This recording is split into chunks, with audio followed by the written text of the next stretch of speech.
ആലപ്പുഴ ഉണ്ടായ കാർ അപകടം, കാറ് KSRTCയിലേക്ക് ഇടിച്ച് കയറിയ ആ ഒരു ആക്സിഡന്റിൽ ഇന്നൊരു മരണം കൂടി ഉണ്ട്. 6 ആളായി അപ്പോൾ മരിച്ചത്. ഓക്കെ, 5 ആയിരുന്നു. ഇന്നത്തും കൂടി ആയപ്പോൾ ഈ പയ്യനും കൂടി മരിച്ചതോടുകൂടി 6 മരണമായി. എത്ര പേരായിട്ടുണ്ടായിരുന്നു? 7 ആളോ? 11 പേരുണ്ടായിരുന്നു അതിനകത്ത്. 11 പേര്. ഒന്നാലോചിക്ക്, ഒരു ടവേര 10 കൊല്ലം പഴക്കമുള്ള ഒരു 10 കൊല്ലം പഴക്കമുള്ള ഒരു ടവേര. 14 കൊല്ലം. 2010 ടവേരയാണ്. 2010 ടവേര. 14 കൊല്ലം പഴക്കമുള്ള ടവേര. എന്താണെങ്കിലും ഇത് റിലേറ്റഡ് ആയിട്ടുള്ള ഒരു മേജർ ന്യൂസ് എന്ന് ഈ ഒരു പയ്യന്റെ മരണവും ആയിട്ട് ബന്ധപ്പെട്ട്. And the very next thing ഒന്നും അതല്ല, മറ്റേ സീന്. അതായത് ഇത് വാടകയ്ക്ക് കൊടുത്തതാണ് കാറ്. അതായത് നമ്മൾ ഈ ഒരു ആക്സിഡന്റ് ന്യൂസ് പുറത്ത് വന്നതിന് ശേഷം ഏറ്റവും കൂടുതൽ ഡിസ്കസ് ചെയ്ത 2 കാര്യം. ഒന്ന്, ഇവിടുത്തെ റോഡിൻ്റെ ഒരു സ്ട്രക്ചർ, വളരെ അശാസ്ത്രീയമായ രീതിയിലുള്ള റോഡ് നിർമ്മാണം, പാച്ച് വർക്കിംഗ് പരിപാടികൾ. And the very next thing, KSRTC ഡ്രൈവർക്കെതിരെ എടുത്ത കേസ്, അൺവാണ്ടഡ് ആയിട്ട് അയാൾക്കെതിരെ എടുത്ത കേസ്. ആൻഡ് പിന്നെ ഏറ്റവും കൂടുതൽ ആളുകൾ ചർച്ച ചെയ്തിട്ടുണ്ടായിരുന്നത് ഈ കാറ് വാടകയ്ക്ക് കൊടുത്തതാണോ അല്ലേ എന്നുള്ളൊരു ചോദ്യം. പിന്നെ കാറിൻ്റെ ഓണർ തന്നെ വന്നിട്ട് പറഞ്ഞു, ഞാൻ വാടകയ്ക്ക് നൽകിയതല്ല, കുട്ടികളല്ലേ രാത്രി സെക്കൻഡ് ഷോ കാണാൻ വേണ്ടി ചോദിച്ച സമയത്ത് ഞാൻ കൊടുത്തതാണേ എന്നുള്ളതായിരുന്നു അയാളുടെ അന്നത്തെ വേർഷൻ. പക്ഷെ ഇന്ന് അങ്ങനെയല്ല കാര്യങ്ങൾ.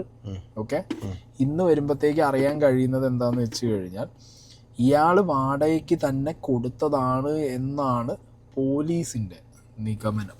അത് കള്ളം. ആലപ്പുഴയിലെ മെഡിക്കൽ വിദ്യാർത്ഥികളുടെ മരണം അപകടത്തിൽപ്പെട്ടത് വാടകയ്ക്ക് എടുത്ത വാഹനമെന്ന് പോലീസ്. വാടകയ്ക്ക് നൽകിയതല്ലെന്ന് ഉടമയുടെ വാദം കള്ളം. വാടകയായി 1000 രൂപ ഗൂഗിൾ പേ ചെയ്തു. ഓക്കെ, അപ്പോൾ ഇതാണ് ഇന്നത്തെ ഒരു മേജർ ഇത്. ആൻഡ് ഈ ആളില്ലേ കാറിൻ്റെ ഓണർ, ഇങ്ങനെ ന്യൂസുകാർ പോയപ്പോൾ സീനാക്കി. കാരണം അദ്ദേഹം തന്നെ സംസാരിക്കാൻ, കാരണം അദ്ദേഹം പറയുന്നത്, കാരണം നമ്മൾ പറഞ്ഞതുപോലെ തന്നെ അദ്ദേഹം അങ്ങനെ ഒരു വൈകാരികമായി സംസാരിക്കുകയാണ്. കാരണം ഈ അദ്ദേഹം എന്തോ വലിയ കുറ്റം ചെയ്ത രീതിയിലാണ് പറയുന്നത്. കാരണം അദ്ദേഹത്തിന് തന്നെ പറയുന്നത് അദ്ദേഹത്തിന് അങ്ങനെ ഞാൻ അദ്ദേഹത്തിന്റെ വണ്ടിയുടെ മുതലാരി തരും എനിക്ക്. അല്ല ചേട്ടൻ, ഒരു മിനിറ്റ്, ഞാൻ കച്ചവടത്തിന് എടുത്ത വണ്ടിയാ, അതിന്റെ മുതലാരി തരും എനിക്ക്. ഈ പറയുന്ന നാട്ടുകാർ വരുവാ, പറയുന്ന എല്ലാവർക്കും പറയാം. അദ്ദേഹം കാരണം അദ്ദേഹം ആദ്യം തന്നെ നമ്മളോട് പ്രതികരിച്ചാണ്, ഈ കുഞ്ഞുങ്ങൾ ചെറിയ കുഞ്ഞുങ്ങളാണ്, അവർ വന്ന് വണ്ടി ചോദിച്ചപ്പം കൊടുത്തതേ ഉള്ളൂ. ഈ അപകടത്തിൽ മരിച്ച ആളുടെ സഹോദരൻ വിളിച്ച് അദ്ദേഹത്തിനോട് പരിചയമുണ്ടായിരുന്നു, അതിൻ്റെ അടിസ്ഥാനത്തിലാണ് കൊടുത്തത്. അല്ലാതെ ഇപ്പോൾ എല്ലാവരും, ചില ആളുകളെങ്കിലും അദ്ദേഹം എന്തോ വണ്ടി കൊടുത്ത് കുട്ടികളെ കൊന്നു, അദ്ദേഹത്തിൻ്റെ ഒരു വൈകാരികതയാണ് അദ്ദേഹം പറയുന്നത്. അദ്ദേഹത്തിൻ്റെ വിഷമം കൊണ്ട് അദ്ദേഹം അങ്ങനെ പ്രതികരിക്കുന്നതാണ്. കാരണം നമ്മൾ ആദ്യം മുതൽ പറയുന്നത് പോലെ തന്നെ അദ്ദേഹം അങ്ങനെ ഒരു വാഹനം വാടകയ്ക്ക് കൊടുത്താൽ തന്നെ അദ്ദേഹത്തിന് അപകടത്തിന് ഒരു ഉത്തരവാദിത്വവുമില്ല. അദ്ദേഹത്തിൻ്റെ വാഹനമൊക്കെ പരിശോധിച്ചപ്പോൾ അത് നല്ല കണ്ടീഷനിലുള്ള വണ്ടിയാണ്. നാട്ടിയോ തന്നെ നമ്മളോട് പറഞ്ഞതാണ്. ചേട്ടൻ്റെ വിഷമം മനസ്സിലാവും. സത്യത്തിൽ ഈ ഒരു സംശയം അതായത് നമ്മുടെ ഒരു ഞാൻ എന്ത് തെറ്റ് ചെയ്തു? അതെ, സംഗതി ഇന്നലെ വരെ പത്രമാധ്യമങ്ങളെ കണ്ട സമയത്ത് വളരെ കൂളായിട്ട് കുട്ടികളല്ലേ ഞാൻ വണ്ടി ചോദിച്ചപ്പോൾ കൊടുത്തതാണ്, എനിക്ക് പായസക്കടയെന്നോ ചായക്കടയെന്നോ എങ്ങാണ്ട് കണ്ട 1.5 മാസം മുന്നത്തെ പരിചയമാണ്. ഈ കൂട്ടത്തിൽ ഇപ്പൊ മരിച്ച കൂട്ടത്തിലുള്ള ഒരു കുട്ടിയെ എനിക്ക് പരിചയം ഉണ്ടായിരുന്നു. അപ്പൊ ആ കുട്ടി ത്രൂ ആണ് ഞാൻ ആ വണ്ടി കൊടുത്തതെന്നൊക്കെ ആയിരുന്നു ഇങ്ങരുടെ വേർഷൻ ഉണ്ടായിരുന്നത്. പക്ഷെ ന്യൂസുകാർ റിപ്പീറ്റഡ്ലി പോയത് കൊണ്ടും ചോദ്യങ്ങൾ ചോദിക്കുന്നത് കൊണ്ടും പിന്നെ പെട്ടെന്നൊരു കേസ് വന്നപ്പോഴത്തേക്കുള്ള ഒരു ചേഞ്ച് ആയിരിക്കണം ആളിങ്ങനെ ആകെ ഷോക്കായി പൊട്ടിത്തെറിച്ചത്. ഓക്കെ, പക്ഷെ ഇവിടെ 1-2 ഫാക്ടേഴ്സ് നോക്കാനുണ്ട്. ഇപ്പം ഞാൻ സോഷ്യൽ മീഡിയ എടുത്ത് വെച്ച് നോക്കുമ്പോൾ ഇതിൻ്റെ കമൻറ്റ് ബോക്സിൽ ഇങ്ങേർക്ക് ഭയങ്കര സപ്പോർട്ടാണ്. വീഡിയോക്കാർ കോല് പിടിച്ച് പോയിട്ടല്ലേ, പോലീസുകാർ കാണിച്ചത് അങ്ങനെയല്ലേ. ഇവിടെ വണ്ടി വാടകയ്ക്ക് കൊടുക്കുന്നതിൽ ഒരുപാട് നിയമ പ്രശ്നങ്ങളുണ്ട്. നമുക്കൊരു ഇൻഡിവിജ്വലിന് അങ്ങനെയാണ് വണ്ടി എടുത്തിട്ട് വെറുതെ ചുമ്മാ വൈറ്റ് ബോർഡ് വാങ്ങിയിട്ടാണ് കൊടുക്കാൻ പറ്റൂല. അതിൻ്റേതായിട്ടുള്ള നിയമവും കാര്യങ്ങളും പരിപാടികളും ഉണ്ട്. പക്ഷെ എന്നാലും നമ്മുടെ നാട്ടിൽ പാരലൽ ആയിട്ട് ഈ സംഗതി നടന്നു പോകുന്നുണ്ട്. ഇഷ്ടംപോലെ ആൾക്കാർ ഒരു പ്രശ്നം വരുമ്പോഴാണ് ഇതൊക്കെ പുറത്തേക്ക് വരിക. മറ്റേന്ന് വെച്ചാൽ നൈസായിട്ട് ഇങ്ങനെ ഒരുപാട് ആളുകൾ ചെയ്തു പോകുന്നുണ്ടാവും. 2-3 വണ്ടിയുള്ള ആൾ ഇങ്ങനെ അഡ്ജസ്റ്റ് ചെയ്ത് കൊടുക്കും. അത് മാത്രല്ല, ഇവിടെ എന്താ സീനാവാൻ കാരണം എന്നറിയാം, ഈ വ്യക്തിയില്ലേ, ഈ വണ്ടീൻ്റെ ഓണർ എന്ന് പറഞ്ഞ വ്യക്തി ഇതിന് മുമ്പ് ആ നാട്ടിലെല്ലാവർക്കും അറിയുന്നത് ഇങ്ങനെ വണ്ടി വാടകയ്ക്കൊക്കെ കൊടുത്തിരുന്ന ആളാ. ഏതൊരു കൊലപാതക കേസിന് എന്തൊരു പരിപാടിക്ക് ഇങ്ങനെ വണ്ടിയും കൊണ്ടുപോയിട്ടുണ്ടായിരുന്നു, അത് പോലീസ് എടുത്ത്. പിന്നെ അതല്ലാതെ ഇങ്ങനെ വണ്ടി ആരോ കൊണ്ടുപോയിട്ട് സ്ക്രാപ്പ് ചെയ്യാൻ വേണ്ടി കുറച്ച് വള്ളിക്കേസിൽ ഉള്ള ഒരു ബാക്ക്ഗ്രൗണ്ട് ആർക്കുണ്ട്. ഇയാൾക്കുണ്ട്. അതുകൊണ്ടാണ് പോലീസുകാർ എന്ത് ചെയ്തത്, അത് ഇതിന്റെ പിന്നാലെ അന്വേഷിച്ച് പിടിച്ച് പോയി നോക്കി. കാരണം 6 കുട്ടികളാണ് മരിച്ചത്. അപ്പൊ എന്ത് എങ്ങനെയെന്നുള്ളത് നാളെ നമ്മൾ തന്നെ ഇല്ലെങ്കിൽ എന്ത് ചെയ്യും, പോലീസിനെ കുറ്റം പറയും ഇല്ലേ? ഓക്കെ, ഇങ്ങേര് ചിലപ്പോൾ ഇപ്പം ഈ പറഞ്ഞ പോലെ വളരെ കൂളായിട്ട് കുട്ടികൾ വന്നപ്പോൾ കൊടുത്തു വിട്ടതായിരിക്കാം. ഞാനിവിടെ ഒരു കമന്റ് ചെയ്യാൻ വായിക്കാം. ഈ കമന്റ് ഒന്ന് വായിക്കും. എടോ പന്ന പരട്ടക്കിളവ, താൻ എന്താണെന്നും എന്താണ് ചെയ്തതെന്നും ഒരു കുറ്റബോധവും ഇല്ലല്ലേ? പിന്നെ കബളിപ്പിക്കാൻ ഇറങ്ങിയിരിക്കുകയാണോ? ആര് വിട്ടാലും തന്നെ ഞങ്ങൾ കോടതി കയറ്റും. താൻ ആ നാട്ടിലുള്ള കുറ്റകൃത്യങ്ങൾക്കെല്ലാം വാഹനം വാടകയ്ക്ക് കൊടുക്കുന്ന ആളാണെന്ന് തെളിഞ്ഞതാണ്. അതിൽ നിന്നൊന്നും തനിക്ക് ഓടി രക്ഷപ്പെടാൻ കഴിയില്ല, ഞങ്ങൾ തന്നെ പൂട്ടും. ഇങ്ങനെ കുറച്ച് കമന്റ്സും കാണാനുണ്ട്. ഇതിന് ഇയാൾ അറിയുന്നതാണോ നാട്ടുകാരിടുന്നതാണോ എന്നൊന്നും നമുക്കറിയാൻ പാടില്ല. അല്ല, ഞാൻ ഇതിപ്പോൾ അറിയില്ല എന്താ കേസ് എന്നുള്ളത്. മൂപ്പര വണ്ടി തന്നെ ഇതിന് ഉപയോഗിക്കാന്ന് പറയുമ്പം അല്ല അങ്ങനെയല്ല. ഇത് വേറെ കാര്യം പറയാം. ഞങ്ങൾക്ക് ഇങ്ങനെ ഇതിൽ ആദ്യം സംസാരിച്ചില്ലേ, അത് ഈ സംഭവം ഉണ്ടായ സമയത്ത് സംസാരിച്ച ക്ലിപ്പ് ഞാൻ അവിടെ വയ്ക്കാം. ഇന്നലെ ഒരു 7:30 മണി കഴിഞ്ഞപ്പം ഈ മുഹമ്മദ് ജബ്ബാർ എന്ന് പറഞ്ഞ പയ്യൻ, കണ്ണൂരിലുള്ള പയ്യനാണ്. അവനെ എനിക്ക് 1.5 മാസമായിട്ട് വണ്ടാനത്ത് വെച്ചുള്ള പരിചയമുണ്ട്. അപ്പം അവിടെ ഞാൻ ഇടയ്ക്ക് ഇങ്ങനെ പായസം കുടിക്കാനൊക്കെ ആയിട്ട് ചെല്ലുമ്പോൾ ഇവനെ അവിടെ വെച്ച് കണ്ടുള്ള പരിചയമാണ്. അപ്പം എനിക്ക് എൻ്റെ ഈ ചെറിയ സെക്കൻഡ് 2 വീലറൊക്കെ എടുത്ത് മറച്ച് വയ്ക്കുന്ന ഒരു ഇതുണ്ട് എനിക്ക്. അപ്പോൾ എൻ്റെ ബിസിനസ്സും കാര്യങ്ങളൊക്കെ ചോദിച്ചപ്പോൾ ഞാൻ പറയും എനിക്ക് സെക്കൻഡ് 2 വീലർ എടുത്ത് മറച്ച് വയ്ക്കുന്നുണ്ട്. അപ്പോൾ എനിക്ക് സ്വന്തമായിട്ട് സെക്കൻഡ് കുറഞ്ഞൊരു ബൈക്ക് ഇവിടെ കിടന്ന് ഓടാനായിട്ടുണ്ട്, എനിക്ക് ഒപ്പിച്ച് തരണമെന്ന് പറഞ്ഞത്. അങ്ങനെ ഇടയ്ക്കിടയ്ക്ക് എന്നെ വിളിക്കാറുണ്ടായിരുന്നു. ഇന്നലെ ഒരു 7:30 മണി കഴിഞ്ഞപ്പം ഇവിടെ വീട്ടിൽ വന്നപ്പോൾ ഞാനിവിടെ ഇല്ലായിരുന്നു, ഞാൻ പുറത്തായിരുന്നു. അപ്പോൾ എന്നെ മൊബൈൽ പിടിച്ചിട്ട് ഇവിടെ വന്നു. അപ്പോൾ എന്നിട്ട് എൻ്റെ അടുത്ത് പറഞ്ഞിരിക്കുക, ഞങ്ങൾ ഇന്ന് അവധിയാണ്, മറ്റേ റെഡ് അലർട്ടാണല്ലോ ഇന്ന്. അപ്പോൾ അതുകൊണ്ട് ഞങ്ങൾക്കൊരു അവധി കിട്ടിയാൽ നമുക്കൊന്ന് സെക്കൻഡ് ഷോയ്ക്ക് പോയാക്കൊള്ളാമെന്നുണ്ട്. ഞങ്ങൾ 5-6 പേരുണ്ട്, ബൈക്കേ പോക്ക് നടക്കത്തില്ല, മഴയും കൂടെ ആയതുകൊണ്ട് എനിക്ക് ആ കാറൊന്ന് തരാൻ പറഞ്ഞു. ഞാൻ കൊടുക്കാൻ മടിച്ചാദ്യം. അപ്പോൾ ഇവരെ ഇങ്ങനെയുള്ള പരിചയമല്ലേ ഉള്ളൂ, അതൊരു കണ്ണൂരുള്ള പയ്യനും. അപ്പോൾ എനിക്ക് ലൈസൻസ് ഒക്കെ ഉണ്ട്, എനിക്ക് അത്യാവശ്യമാണ്. ഞാൻ പറയടാ, വീട്ടുകാരൊന്നും അറിയാതെ വണ്ടി തന്നു വിടുന്നത് എങ്ങനെയാണ്, നിങ്ങളൊക്കെ പിള്ളേരല്ലേ? അപ്പോൾ പറഞ്ഞു അല്ലേ ഒരു കാര്യം ചെയ്യാം, എൻ്റെ വീട്ടിൽ എൻ്റെ ഇക്കാനെ വേണമെന്ന് വിളിച്ച് ഇക്ക ബോധ്യപ്പെട്ടിട്ട് ഇക്ക പറയാൻ തന്നാൽ മതി എന്ന് പറഞ്ഞ് ഇവൻ്റെ ഇക്കയുടെ നമ്പർ എൻ്റെ തന്നു. എൻ്റെ തന്നു. എൻ്റെ ഇക്കാൻ്റെ പേര് മിഷാൽ ജബ്ബാർ എന്നാണ്, തിരുവനന്തപുരത്ത് എൻജിനീയറിംഗിന് പഠിക്കുമോ. അവനെ വിളിച്ചപ്പോൾ അവൻ പറഞ്ഞു ഇക്ക കുഴപ്പമില്ല, വണ്ടി കൊടുത്തു വിടും, ഞങ്ങളുടെ വീട്ടിൽ വണ്ടിയൊക്കെ ഉള്ളതാണ്, പിള്ളേരുടെ ഒരു ആഗ്രഹമില്ല, അത്രയും പേരുള്ളതുകൊണ്ട് നനഞ്ഞങ്ങൾ പോവും. ആലപ്പുഴ മെഡിക്കൽ കൊണ്ടൊരു തിയേറ്റർ സിനിമയ്ക്ക് പോയിട്ട് ഉടനെ തിരിച്ചു വരും അപ്പം അങ്ങനെ കൊടുത്തു വിട്ടതാണ്. അപ്പോൾ ഈ പിള്ളേരെ കണ്ടപ്പം നമുക്കൊരു അനിയനെ കണക്ക് നമ്മൾ നല്ല ചെറുപ്പക്കാരായ കൊച്ചു പിള്ളേർ, അവരെ കണ്ടപ്പോൾ വണ്ടി എങ്ങനെ കൊടുക്കാതിരിക്കും എന്നല്ല നമുക്ക് നമ്മുടെ അനുഭവം അറിയാമല്ലോ. അങ്ങനെ വണ്ടി കൊടുത്തു വിട്ടതാണ്. അങ്ങനെ എന്താ തോന്നുന്നു നിങ്ങൾക്ക് ഇയാളി പറഞ്ഞത്? 1.5 മാസം മാത്രം പരിചയമുള്ള, അത് ഇങ്ങനെയുള്ള വയസ്സും ആ കുട്ടികളുടെ വയസ്സും ആലോചിച്ച് നോക്കണം. വണ്ടി ഓടിച്ചോന് ലൈസൻസ് കിട്ടിയിട്ട് ആകെ 4-5 മാസമായിട്ടുള്ളൂ ഓടിച്ച പയ്യന്. പിന്നെന്താന്ന് വെച്ചാൽ ഒരു പായസം കുടിക്കാൻ പോയിട്ട് ഇങ്ങനെയുള്ള കമ്പനി ഉണ്ടോ എന്താന്നുള്ളത് നമുക്കറിയില്ല. കോളേജ് പഠിക്കുന്ന കുട്ടികളാണ്. നമ്മളെ സംബന്ധിച്ചിടത്തോളം ഇപ്പോൾ കോളേജ് പഠിക്കുന്ന കുട്ടികളാണെന്നുണ്ടെങ്കിൽ നമുക്ക് ഇത്രയും കുറഞ്ഞ മാസത്തെ പരിചയമൊക്കെ വെച്ച് നമ്മൾ അന്ന് കൊണ്ടുപോയിക്കോ, അതും പ്രത്യേകിച്ച് രാത്രി സമയത്ത് ഒരാള്. നമ്മളൊക്കെ ആണെന്നുണ്ടെങ്കിൽ നമുക്ക് അങ്ങനെ അനുഭവം ഇല്ലാത്തതുകൊണ്ട് ചിലപ്പോൾ നമ്മുടെ അടുത്ത് നല്ലൊരു ഫ്രണ്ട്ഷിപ്പ് ഒക്കെ കാണിക്കുന്ന നമ്മൾ അന്നാ ശരി എന്നാ പോയിട്ട് പറഞ്ഞു കൊടുത്തു തരും. നമുക്ക് 2 അനുഭവം ഇങ്ങനെ പണി കിട്ടിയിട്ടുണ്ടെങ്കിൽ നമ്മൾ വാടകയ്ക്ക് വണ്ടി കൊടുത്ത് വള്ളി പിടിച്ച ഒരാള് വെറുതെ എടുത്ത് കൊടുക്കുക. ഇതിൽ ഏറ്റവും കൂടുതൽ അതാണ് ഹൈലൈറ്റ്.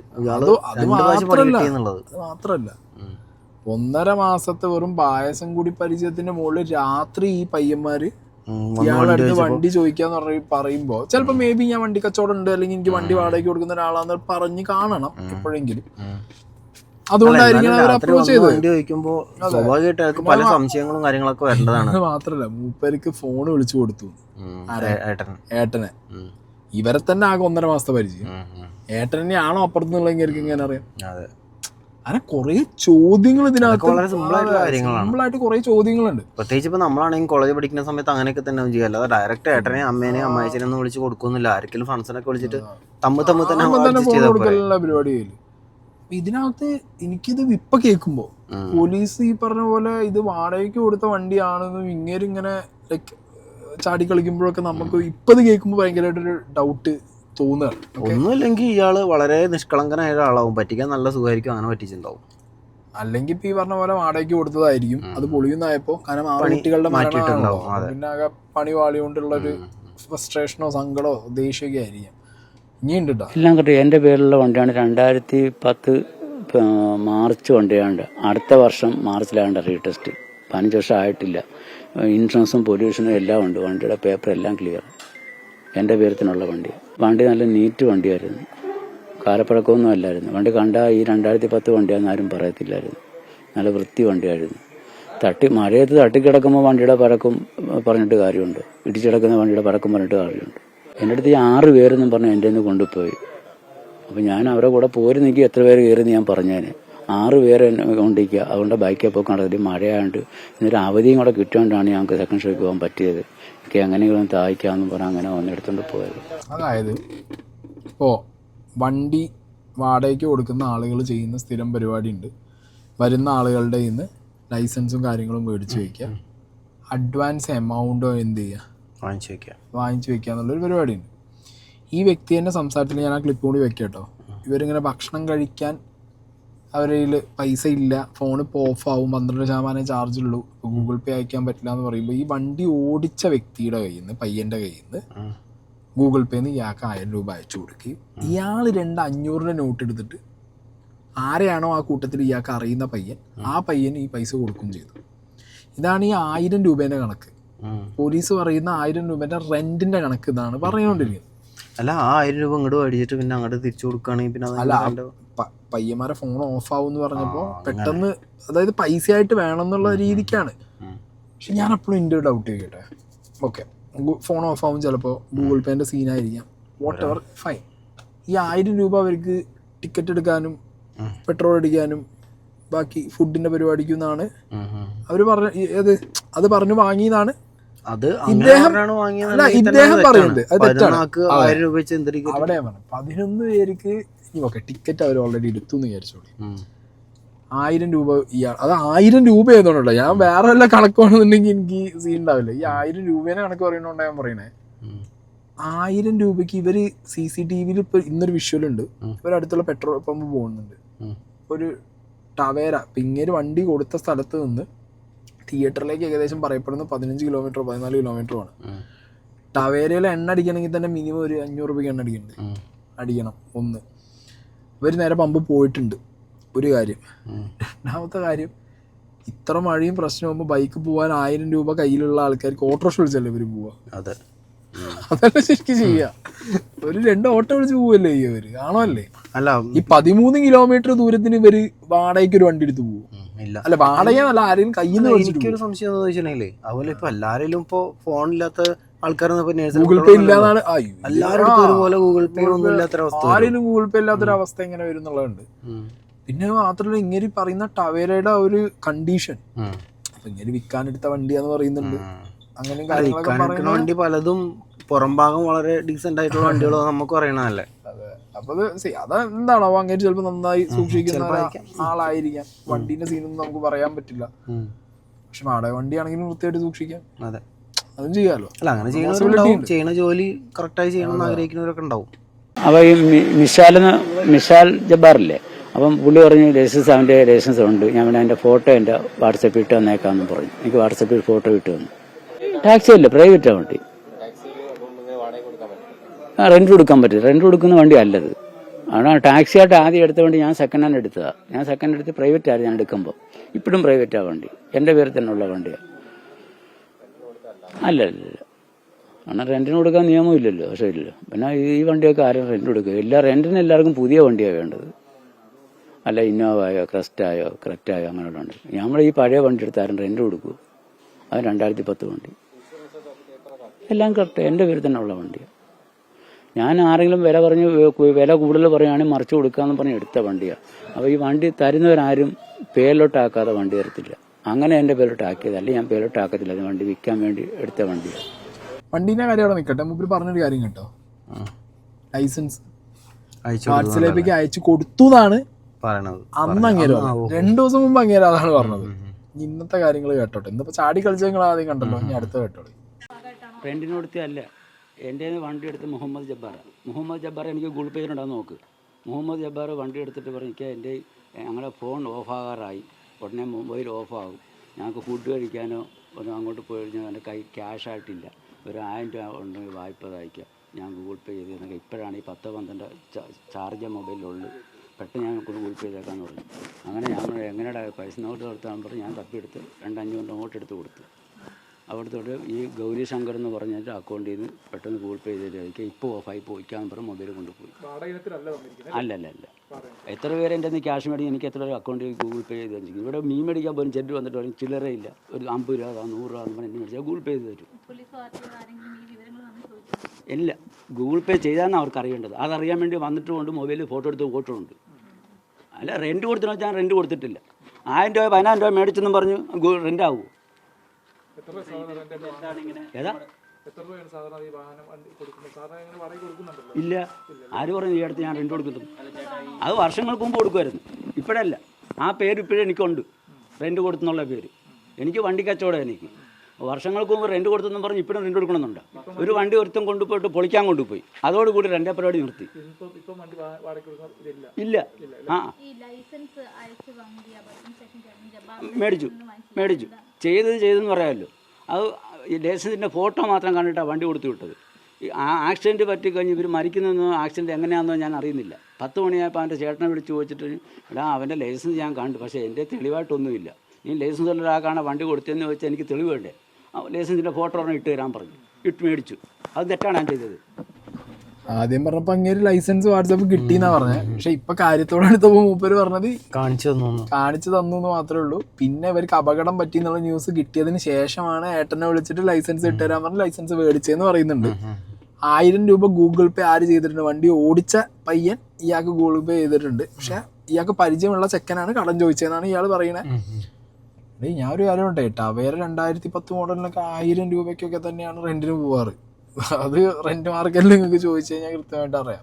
മാത്രല്ല പരിചയം ഒക്കെ വെച്ചിട്ട് അഡ്ജസ്റ്റ്മെന്റിൽ 1000 രൂപയ്ക്ക് കൊടുത്തൊക്കെ. പോലീസുകാർ ഇതിൽ നോക്കേണ്ടത് അന്നേ ദിവസം ഇവര് ടിക്കറ്റ് ബുക്ക് ചെയ്തിട്ടുണ്ടോ, പയ്യന്മാര് ടിക്കറ്റ് ശരിക്ക് ബുക്ക് ചെയ്തിട്ടുണ്ടോ എന്നുള്ളത് നോക്കണം. അല്ല മാത്രല്ല തിയേറ്ററിൽ പോയിട്ടുണ്ടെന്നുണ്ടെങ്കിൽ തിയേറ്റർ എത്തിയിട്ടില്ല.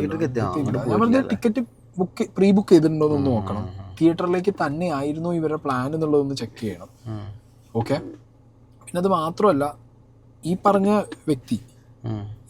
വ്യക്തി ഒരു 1.5 മാസത്തെ പരിചയത്തിന്റെ ഗ്യാപ്പില് 1000 രൂപ കൊടുക്കുന്നു, ഇത്രയും കാര്യങ്ങൾ കൊടുക്കുന്നു.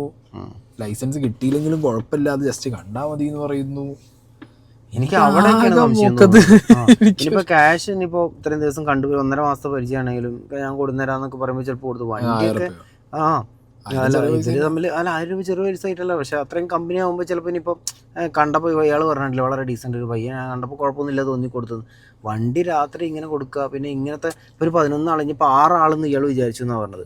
6 ആളെ ഫോൺ കൊണ്ട് ഒരുമിച്ച് സ്വിച്ച് ഓഫ് ആവുകയാണ്. അതിൻ്റെ പേരിൽ 1000 രൂപ എന്നൊക്കെ പറയുമ്പോൾ അപ്പോഴേ ഇയാൾക്കൊരു കൺഫ്യൂഷൻ അടിക്കേണ്ടതാണ്, അല്ലെങ്കിൽ അയാൾ അതിന് ഒഴിഞ്ഞു മാറേണ്ടതാണ്. നല്ല എന്താ പറയുക, മക്കളെ ഞാൻ നിങ്ങൾക്ക് 1000 രൂപ തരാം, അത് തൽക്കാലം വേറെ വല്ല ബസ്സിനോ ഓട്ടോയ്ക്കോ പോയിക്കോ, വണ്ടി എന്തിനാന്നൊക്കെ രാത്രിയല്ലേ, പിള്ളേരെന്താണെങ്കിലും അങ്ങനെയല്ലേ ശരിക്കും അല്ലേ ചെയ്യുന്നവരുണ്ട്. അല്ലെങ്കിൽ അതുപോലെ മൂപ്പർക്ക് അങ്ങനെ ഒരു പേടി ഉണ്ടെന്നുണ്ടെങ്കിൽ ചെയ്യേണ്ടത്, ഞാൻ റെന്റിനൊന്നും കൊടുക്കാറില്ല, നിങ്ങൾ വേറെ എന്തെങ്കിലുമൊക്കെ വഴി നോക്കാം. ഓൾറെഡി ചൂടുവെള്ളത്തിൽ വീണ പൂച്ചയാണ്. അതുകൊണ്ടാണ് ഒന്നാമത്തെ പ്രശ്നം. മറ്റുള്ള ആൾക്കാർക്ക് പോലെ അല്ല, ഇയാൾക്ക് എക്സ്ട്രാ 2 അനുഭവമുള്ള മനുഷ്യനാണ്. 2-3 അനുഭവമുണ്ട്. അപ്പൊ ഇയാൾ സ്വാഭാവികമായിട്ടും പറയാം ഞാൻ ഒന്നിനെ പണിയിട്ട് പോയിന്റ് ഉണ്ട്. ഇയാൾ പറഞ്ഞൊരു കാര്യം, പോലീസുകാർ വന്നപ്പോൾ അവരാകെ ചോദിച്ചത് ഗൂഗിൾ പേ ട്രാൻസാക്ഷനെ കുറിച്ചാണ്. ഗൂഗിൾ പേ ട്രാൻസാക്ഷനെ കുറിച്ച് പോലീസ് എങ്ങനെ അറിഞ്ഞു? അപകടത്തിൽപ്പെട്ട 6 പേരാണ് മരിച്ചത്, 5 പേര് ബാക്കിയുണ്ട്. ഈ 5 പേരിൽ ഏതെങ്കിലും ഒരാൾ പറഞ്ഞു കാണണമല്ലോ ഞങ്ങൾ ഈ പോലീസിനല്ലാതെ അറിയാൻ പറ്റില്ലല്ലോ, പറഞ്ഞു കാണണം. അല്ലാതെ പിന്നെ ജീവിച്ചിരിക്കുന്ന ഇയാള് പറഞ്ഞാലേ അറിയുള്ളൂ പോലീസ്. ഇയാള് പറഞ്ഞിട്ടില്ല. അപ്പൊ പിന്നെ ഈ കുട്ടികളിൽ ആരെങ്കിലും ഒരാൾ പറഞ്ഞു കാണും നിങ്ങൾ 1000 രൂപയ്ക്ക് വാടകയ്ക്ക് എടുത്ത വണ്ടിയാണെന്നുള്ളത്. അങ്ങനെയാണ് കാര്യങ്ങൾ എന്നുണ്ടെങ്കിൽ ഇപ്പോ അതിന്റെ തെളിവെടുപ്പിന്റെ ഭാഗമായിട്ടാണ് പോലീസ് വന്നിട്ട് ഇയാളടുത്ത് ചോദിച്ചെന്നുണ്ടെങ്കില്ലോ പോലീസ് കംപ്ലീറ്റ് കാര്യം പറയില്ലല്ലോ. ഉണ്ടോ ഇല്ലേ ട്രാൻസാക്ഷൻ ആരെയും ചെയ്തിട്ടുണ്ട്, ഇയാൾ സമ്മതിച്ചു ചെയ്തിട്ടുണ്ട്. ആ വണ്ടിയിൽ തന്നെയുള്ള വേറെ ഡ്രൈവറായിട്ട് പോയ പയ്യൻ ചെയ്തിട്ടുണ്ട്. ഞാൻ ഡ്രൈവർക്കെതിരെയും കേസ് എടുത്തിട്ടുണ്ട്. ഇപ്പോൾ ലൈസൻസ് കട്ട് ചെയ്യുന്നു പറഞ്ഞിട്ടുണ്ട്, ഡ്രൈവറായിട്ടുള്ള പയ്യനെതിരെ കേസ് വന്നിട്ടുണ്ട്. എനിക്കെന്തോ ഒരു ദുരൂഹത നടക്കണം അവിടെ, വെറുതെ ഒരു ക്യൂരിയോസിറ്റി എന്തോ ഒരു. പക്ഷെ ഇയാൾ എനിക്ക് പലതും തോന്നുന്നുണ്ട്, ഇയാളൊരു വെപ്രാളം കൊണ്ട് തപ്പിത്തടഞ്ഞ് എന്തൊക്കെയോ പറയണത്. ഒന്നില്ലെങ്കിൽ വെപ്രാളത്തിലാകെ സത്യസന്ധതയാണ് നാക്കി തീർക്കാൻ നോക്കിയാണ്ട് അയാൾ തന്നെ സ്വയം കുഴിക്ക് വീണ പോലെ എനിക്ക് തോന്നുന്നത്. അല്ലെങ്കിൽ പേടിച്ചിട്ടായിരിക്കും, പേടിച്ചിട്ട് അയാള് ഞാൻ പെട്ടുപോകുന്നുള്ള പേടിച്ചിട്ട് അയാളിനെ തപ്പി തടഞ്ഞ് ഏതൊക്കെയോ അയാളിൽ നിന്ന് എന്തൊക്കെയോ പ്രശ്നത്തിൽ അയാളെ തന്നെ കൊണ്ടുപോയിടുന്ന പോലെ തോന്നുന്നു എനിക്ക്. അങ്ങനെ ആയിരിക്കാം മേ ബി. എന്താണെങ്കിലും വരും ദിവസങ്ങളിലല്ലേ അന്വേഷണം നടക്കട്ടെ. 6 പേരുടെ ജീവൻ പോയൊരു ചുരുളഴിയിട്ട കാര്യം ഇഷ്യൂ ആണ്. എന്താണെങ്കിലും എന്തെങ്കിലും കോംപ്ലിക്കേഷൻസോ അല്ലെങ്കിൽ കോൺസ്പിറസീസോ ഉണ്ടെന്നുണ്ടെങ്കിൽ വരും ദിവസങ്ങളിൽ അറിയാം നമുക്ക്. അതെ തീർച്ചയായിട്ടും.